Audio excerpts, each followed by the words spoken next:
भारत में तिरुपति बालाजी मंदिर, जहां हर दिन लाखों श्रद्धालु भगवान वेंकटेश्वर के दर्शन करने आते हैं और सबसे पवित्र माना जाता है यहां का श्रीवारी लड्डू प्रसाद।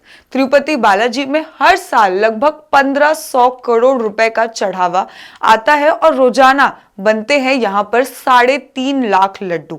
एक लड्डू की कीमत होती है 50 रुपए, यानी कि 1.5 करोड़ रुपए तक का रोजाना व्यापार।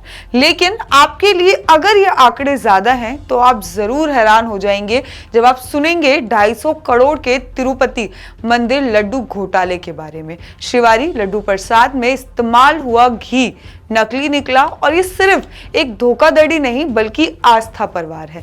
नमस्कार, मैं कोमल झा देश रोजाना के डिजिटल प्लेटफॉर्म से, और मैं आपको बताऊंगी इस घोटाले का पर्दाफाश हुआ कैसे। सीबीआई की जांच से रिपोर्ट के मुताबिक उत्तराखंड के भगवानपुर में स्थित एक डेयरी भोले बाबा ऑर्गेनिक डेयरी ने 5 साल तक तिरुपति मंदिर को नकली घी की सप्लाई करी। 2019 से 2024 तक लगभग 67 लाख किलो नकली घी मंदिर में भेजा गया। इसकी कीमत 250 करोड़ रुपए बताई जा रही है, लेकिन यह घी असली नहीं था, बल्कि इसमें रासायनिक पदार्थ जैसे कि मोनोडाइग्लिसराइड्स और एसिटिक एसिड एस्टर मिलकर बनाया गया था। कृत्रिम घी यानी कि नकली घी बनाया गया था। ये वही घी लड्डू प्रसाद में इस्तेमाल हुआ जो भगवान को चढ़ाया जाता था। सीबीआई रिपोर्ट के मुताबिक इस घोटाले के पीछे 2 मुख्य नाम थे जो सामने आए, पैमिल जैन और विपिन जैन। दोनों ने भोले बाबा डेयरी के नाम से एक नकली देसी घी यूनिट बनाई। इन लोगों ने दूध खरीद के झूठे रिकॉर्ड तैयार किए ताकि ऐसा लगे कि सब कुछ असली है, और जांच के बाद पता चला कि इस कंपनी ने 5 साल तक एक बूंद दूध कहीं से नहीं खरीदा। यहां तक कि जब 2022 में भोले बाबा डेयरी को ब्लैकलिस्ट कर दिया गया तो भी इन लोगों ने नई नई कंपनियों के नाम पर सप्लाई जारी रखा, जैसे वैष्णवी डेयरी तिरुपति, माल Ganga dairy Uttar Pradesh, AR dairy foods Tamil Nadu. यानी कि ब्लैकलिस्ट होने के बाद भी सप्लाई बंद नहीं हुई, बस कंपनी के नाम बदलते गए।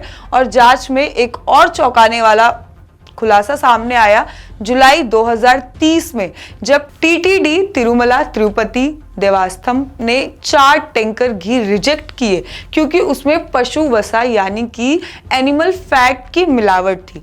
तो भोले बाबा डेयरी ने क्या किया, उन्होंने उसी घी को का लेबल बदलकर फिर से मंदिर में वापस भेज दिया। सीबीआई और FSSAI की टीम जब तमिलनाडु के डिंडुगुल पहुंची तो पता चला कि रिजेक्ट घी वापस आया ही नहीं है, बल्कि उसे एक स्टोन क्रेसिंग यूनिट में भेजा गया जो वैष्णव डेयरी के पास ही था। अगस्त 2024 में उसी घी को प्रोसेस कर लेबल बदले गए और वही तिरुपति मंदिर में प्रसाद के लिए दोबारा भेजा गया।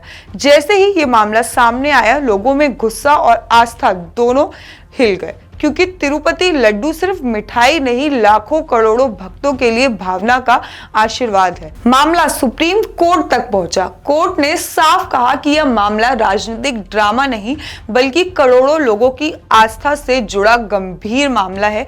इसके लिए सुप्रीम कोर्ट ने SIT यानी कि स्पेशल इन्वेस्टिगेशन टीम जांच के लिए आदेश दिए। SIT ने अपनी रिपोर्ट में बताया कि यह सिर्फ फ्रॉड या भ्रष्टाचार नहीं है बल्कि धार्मिक विश्वास के साथ खिलवाड़ है। विवाद के बाद मंदिर प्रशासन TTD ने साफ कहा कि अब मंदिर में दिया जाने वाला लड्डू पूरी तरह शुद्ध और पवित्र है। TTD ने दावा किया कि उन्होंने सप्लाई चेन पूरी तरह बदल दी है, नई जांच व्यवस्था लागू की है और घी अब केवल मान्यता प्राप्त डेयरियों से ही मंगाया जा रहा है। साथ ही 2 कर्मचारियों की सेवा समाप्त की गई क्योंकि उन पर अलिपिरी के पास मांसाहार करते पकड़े जाने का आरोप था।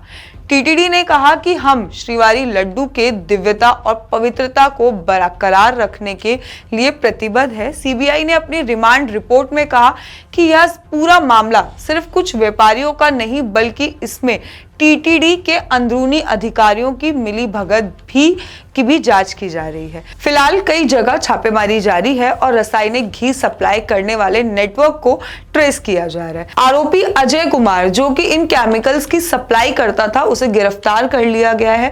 भारत में भगवान के प्रसाद को आस्था का प्रतीक माना जाता है और जब उसी प्रसाद में मिलावट हो तो सिर्फ कानून नहीं, भक्ति विश्वास के खिलाफ अपराध है। अब सवाल यही है कि क्या दोषियों को सजा मिलेगी? क्या भविष्य में मंदिरों में इस्तेमाल होने वाले प्रसाद की शुद्धता बनी रहेगी? और सबसे जरूरी, हमारी आस्था सुरक्षित रहेगी? और सबसे अहम सवाल तो यहाँ पर यह भी है कि टीटीडी, जो कि मंदिर का ट्रस्ट है, उसकी मिलीभगत जरूर इसमें कही जा रही है कि उनकी मिलीभगत जरूर है। तो वहां तक जांच पहुंचेगी, उस अधिकारियों तक जो कि जिन्होंने ये काम किया है, जिन्होंने इस आस्था के साथ खिलवाड़ किया है।